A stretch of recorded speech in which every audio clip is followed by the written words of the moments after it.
स्वागत है आप सभी को हमारे इस YouTube चैनल दीक्षा क्लासेस स्टडी में। तो आज की इस क्लास में हम बात करने वाले Bihar board class 12 Hindi chapter number 6, जिस चैप्टर का नाम है एक लेख और एक पत्र। ठीक है, इस चैप्टर के पूरा का पूरा आज की इस वीडियो में हम सारांश समझेंगे। कहने का मतलब यह चैप्टर क्या बताना चाहता है, यह चैप्टर हमें क्या सीख देता है, इसी पे आज की इस क्लास में हम चर्चा करेंगे। तो क्लास काफी महत्वपूर्ण होगा, सो प्लीज आप सभी इस क्लास को ध्यान से देखेंगे। देखिए, कह रहा है भगत सिंह महान क्रांतिकारी और स्वतंत्रता सेनानी और विचारक थे। आपको भी मालूम है भगत सिंह एक महान क्रांतिकारी थे तथा स्वतंत्रता सेनानी भी थे और एक अच्छे विचारक भी थे, देश के लिए अच्छा सोच रखते थे। कह रहा भगत सिंह विद्यार्थी और राजनीति के माध्यम से बताते हैं कि विद्यार्थी को पढ़ने के साथ साथ राजनीति में दिलचस्पी लेना चाहिए। कहने का मतलब भगत सिंह क्या बताते हैं कि विद्यार्थी को पढ़ने और के साथ साथ राजनीति में भी दिलचस्पी लेना चाहिए। क्यों लेना चाहिए, आगे देखिए। कह रहा है यदि कोई इसे मना कर रहा है तो समझना चाहिए कि यह राजनीति के पीछे घोर षड्यंत्र है। अगर ऐसा करने से कोई व्यक्ति मना करता है तो समझिए राजनीति के पीछे घोर षड्यंत्र है। कहीं ना कहीं आप देश को जिस रास्ते पे ले जाना चाहते हैं, जिस उन्नति पे ले जाना चाहते हैं, उससे आपको रुकावट पैदा हो रहा है। तो ऐसा नहीं करना चाहिए। अगर ऐसा कोई कर रहा है आपके साथ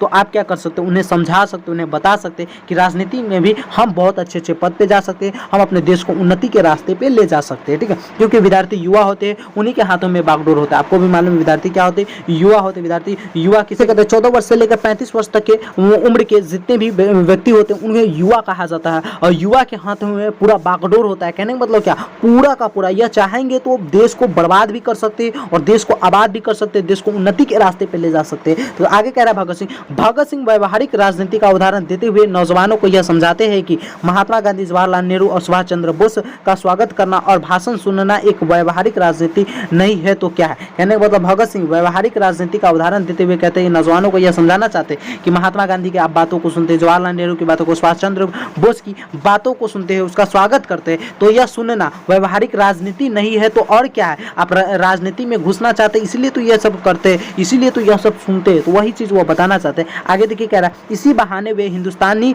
राजनीति पे तीक्ष्ण नजर भी डालते हैं। ये इसी बहाने वह हिंदुस्तानी राजनीति यानी हिंदुस्तान में जो राजनीति है उस पर तीक्ष्ण नजर भी डालते हैं, बताते हैं विद्यार्थियों को किस प्रकार से। यह चैप्टर पढ़िएगा ना तो काफी अच्छा से आपको एक राजनीति कैसे किया जाता है, राजनीति क्यों करना चाहिए, में काफी अच्छा से समझ में भी आता है। ठीक है, आगे देखिए कह रहा है भगत सिंह मानते हैं कि हिंदुस्तान को इस समय ऐसे देश सेवकों की जरूरत है जो तन मन धन देश पर अपवर्तित कर दे और पागलों की तरह सारी उम्र देश की आज़ादी या उसके विकास में न्यौछावर कर दे। कहने को तो भगत सिंह कहते हैं कि हिंदुस्तान को अभी ऐसे देश सेवकों की जरूरत है, यानी देश की सेवा करने वाले एक ऐसे व्यक्तियों की जरूरत है जो अपना तन मन पूरा धन लगा दे, पूरा अपना जीवन को बर्बाद कर दे, कह रहा पागलों की तरह, यानी इस प्रकार के पागल हो जाए देश को बचाने के लिए, देश को आज़ादी दिलाने के लिए या देश को विकास करने में। आज़ादी तो अब हमारा देश आज़ाद है तो विकास करने में इस प्रकार से निछावर हो जाना चाहिए।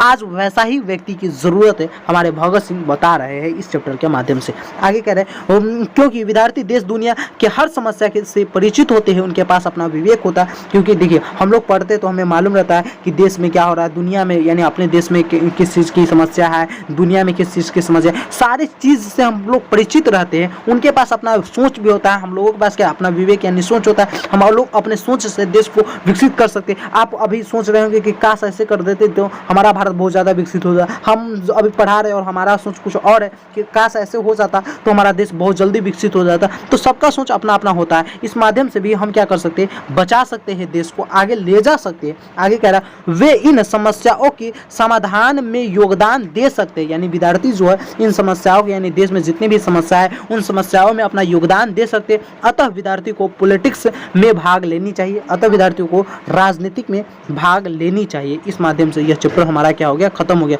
मुख्य रूप से हमारे जो भगत सिंह यही बताते हैं कि विद्यार्थी को पढ़ाई के साथ साथ राजनीति में भी भाग लेना चाहिए, क्योंकि यह राजनीतिक में भाग लेंगे तो देश की राजनीति व्यवस्था तो अच्छा होगा और देश उन्नति के रास्ते पे जा सकता है। ठीक है, तो इस माध्यम से हम इस चैप्टर को समझ लिए। अगले क्लास में हम इस चैप्टर के ऑब्जेक्टिव की क्लास को देखेंगे। तो क्लास काफी महत्वपूर्ण था, आपको बता दिया। इस क्लास को 1 से 2 बार देख लेंगे ताकि यह क्लास की हर एक वीडियो आपको समझ में आ जाए। फिर मिलते हैं अगले क्लास में, तब तक के लिए जय हिंद, जय Bharat. Thank you so much.